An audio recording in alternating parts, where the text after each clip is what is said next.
जय श्री कृष्णा। अब सुनिए आगे की कथा। ब्रह्मा जी कहते हैं, जो सब तीर्थों में जप, होम तथा दान के फल प्राप्त होते हैं, उनमें से कोई ऐसा दिखाई नहीं देता जो पुरुषोत्तम क्षेत्र में रहने के बराबरी कर सके।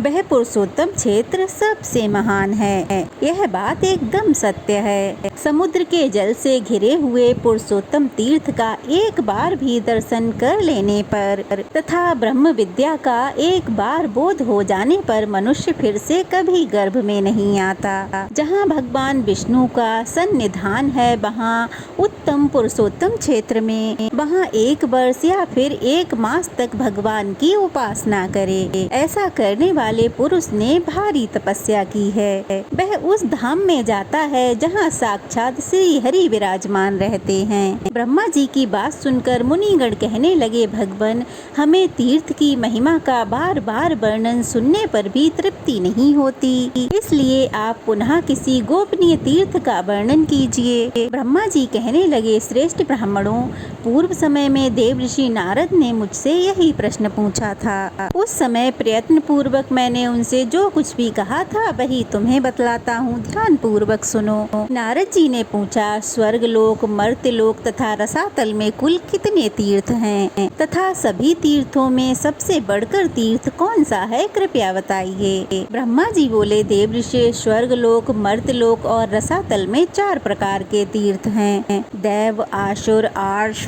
और मानुष।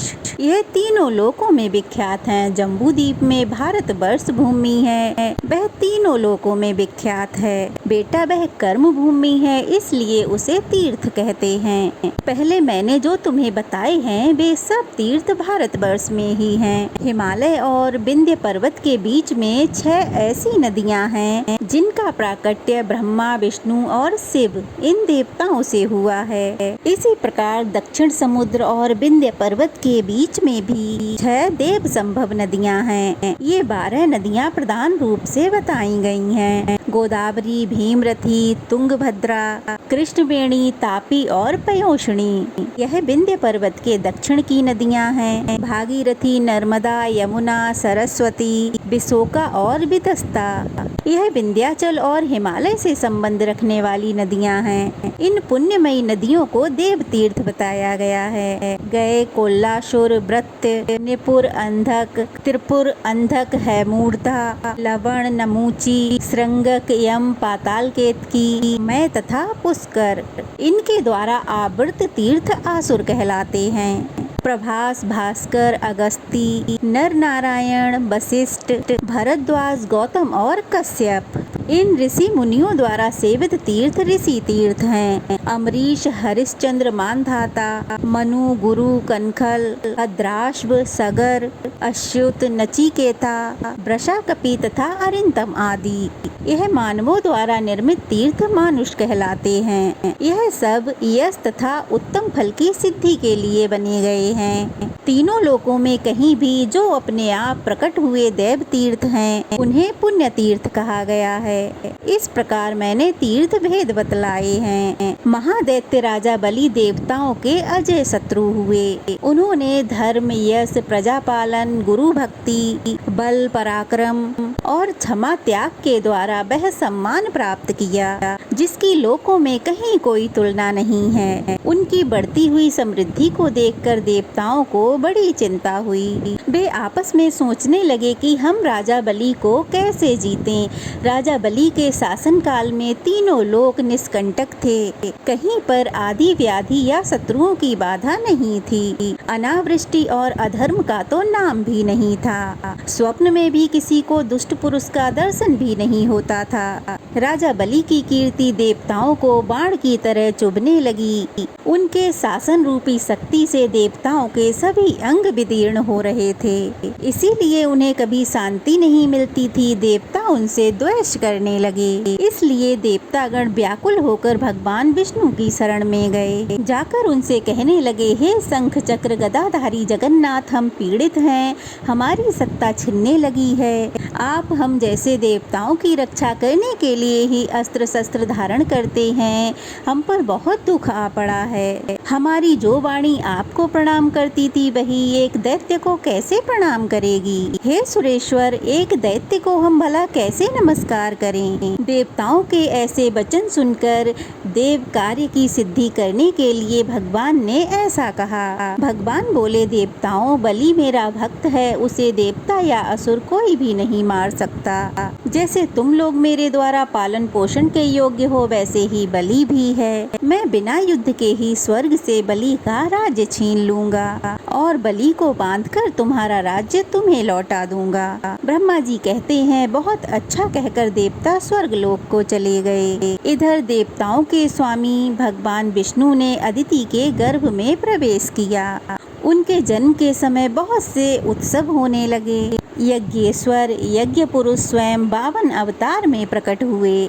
इसी समय बलवानों में श्रेष्ठ राजा बलि ने दीक्षा ली। प्रधान गुरु तथा वेदों के ज्ञाता गुरुदेव शुक्राचार्य ने अश्वमेघ यज्ञ का आरंभ कराया। स्वयं शुक्र ही यज्ञ के आचार्य थे। उस यज्ञ में हविष्य का भाग लेने के लिए जब सब देवता निकट आए तब दान दो, यज्ञ करो, सबका सत्कार करो, पूर्ण हो गया ऐसे शब्द यज्ञ मंडप में गूंजने लगे। उस समय विचित्र कुंडल धारण किए साम गान करते हुए वामन जी धीरे धीरे यज्ञशाला में पहुंच गए और आने पर वे यज्ञ की प्रशंसा करने लगे। शुक्राचार्य ने उन्हें देखते ही समझ लिया कि यह वामन रूपधारी देवताओं के देवता, यज्ञ और तपस्या के फल देने वाले और राक्षस कुल के संहार करने वाले साक्षात विष्णु हैं। बलवानों में श्रेष्ठ राजा बलि क्षत्रिय धर्म के अनुसार विजयी होकर भक्ति पूर्वक अपने धन का दान करते हुए अपनी पत्नी के साथ यज्ञ की दीक्षा लेकर बैठे थे और हविष्य का हवन करते हुए यज्ञ पुरुष का ध्यान कर रहे थे। शुक्राचार्य जी ने वामन जी को पहचान कर तुरंत ही राजा बलि से कहा, राजन, यह जो बौने शरीर वाले ब्राह्मण तुम्हारे यज्ञ में आए हैं यह वास्तव में ब्राह्मण नहीं है, ये साक्षात श्री विष्णु हैं। प्रभु, इसमें तनिक भी संदेह नहीं कि यह देवताओं का हित करने के लिए वामन रूप धारण करके तुमसे कुछ लेने आए हैं, इसलिए पहले मुझसे सलाह करके ही इन्हें कुछ देना चाहिए। यह सुनकर राजा बलि ने शुक्राचार्य जी से कहा, मैं धन्य हूँ, मेरे घर पर साक्षात भगवान विष्णु पधारे हैं, अब इसमें सलाह लेने के योग्य कौन सी बात रह जाती है। यह सुनकर पत्नी और पुरोहित के सहित राजा बलि उस स्थान पर आए जहां अदिति नंदन वामन जी विराजमान थे। राजा ने हाथ जोड़कर पूछा, भगवान बताइए आप क्या चाहते हैं। तब वामन जी ने कहा, महाराज, केवल 3 पग भूमि दे दीजिए और किसी धन की मुझे आवश्यकता नहीं। बहुत अच्छा कहकर राजा बलि ने एक कलश से जल लिया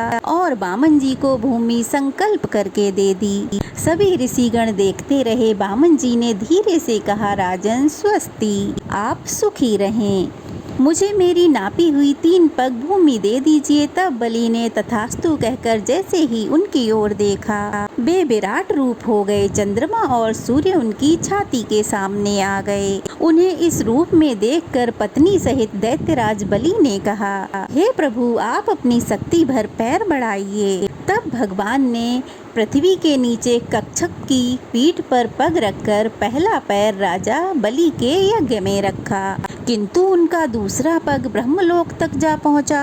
तब उन्होंने राजा बलि से कहा, दैत्यराज, मेरा तीसरा पग रखने के लिए तो अब स्थान ही नहीं बचा, कहाँ रखूं, स्थान दो। यह सुनकर राजा बलि ने हंसते हुए कहा, हे देवेश्वर, आपने ही तो जगत की सृष्टि की है, मैं तो इसका सृष्टा नहीं हूँ। अगर ये थोड़ा सा छोटा हो गया हो तो इसमें तो आपका ही दोष है, मैं क्या करूं। हे देवेश्वर, मैं कभी असत्य नहीं बोलता, इसलिए मेरे सत्य की रक्षा करते हुए आप अपना तीसरा पैर मेरी पीठ पर रखिए। बलि का यह वचन सुनकर भगवान प्रसन्न होकर बोले, दैत्यराज, मैं तुम्हारी भक्ति से बहुत प्रसन्न हूँ, तुम्हारा कल्याण हो, कोई वर मांगो। तब राजा बलि ने जगत के स्वामी भगवान से कहा, अब मैं आपसे याचना नहीं करूँगा।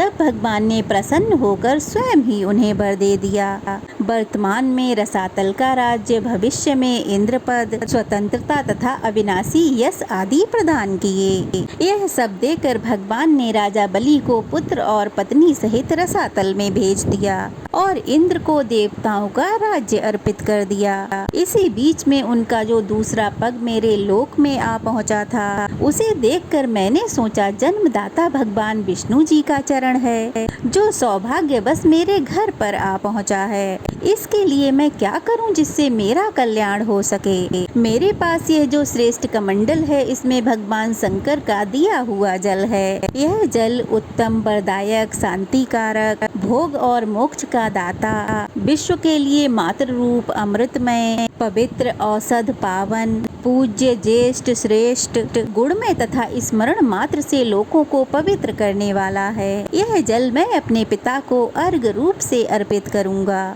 ऐसा कहकर मैंने वह जल भगवान के चरणों में अर्घ रूप से चढ़ा दिया। वह जल भगवान के चरणों पे गिरकर मेरू पर्वत पर पड़ा और 4 भागों में बंटकर पूर्व, दक्षिण, पश्चिम तथा उत्तर दिशा में पृथ्वी पर जा पहुंचा। दक्षिण में गिरे हुए जल को भगवान शंकर ने जटाओं में समा लिया। पश्चिम में जो जल गिरा वह फिर कमंडल में चला गया। उत्तर में गिरे हुए जल को भगवान विष्णु ने ग्रहण किया और पूर्व में जो जल गिरा उसे देवताओं, पितरों और लोकपालों ने ग्रहण किया। इसलिए वह जल अत्यंत श्रेष्ठ कहा जाता है। भगवान विष्णु के चरणों से निकलकर जो जल दक्षिण दिशा में गया, भगवान की जटाओं में मिला, वो पर्व के समय शुभोदय करने वाला है। उसका स्मरण करने पर समस्त मनोवांछित वस्तुओं की प्राप्ति होती है। ब्रह्मा जी कहते हैं, भगवान शंकर की जटाओं में आकर जो दिव्य जल एकत्रित हुआ, उसके 2 भेद हुए, क्योंकि उसे पृथ्वी पर उतारने वाले 2 व्यक्ति थे। उस जल के एक भाग को तो व्रत, दान और समाधि में तत्पर रहने वाले गौतम नाम के ब्राह्मण ने भगवान शंकर की आराधना करके भूतल तक पहुंचाया, जो संपूर्ण लोक में विख्यात हुआ, तथा दूसरा भाग बलवान क्षत्रिय राजा भगीरथ ने इस पृथ्वी पर उतारा। इसके लिए उन्हें नियमों का पालन करते हुए भगवान शंकर की तपस्या करनी पड़ी थी। इस प्रकार एक ही गंगा के 2 स्वरूप हो गए। जय श्री कृष्णा। आज की कथा यहीं तक। कथा कैसी लगी कमेंट बॉक्स में जरूर बताइएगा। अच्छी लगी हो तो वीडियो को लाइक करके शेयर करें और नए हैं तो चैनल को सब्सक्राइब करें। जय श्री कृष्णा। राधे राधे।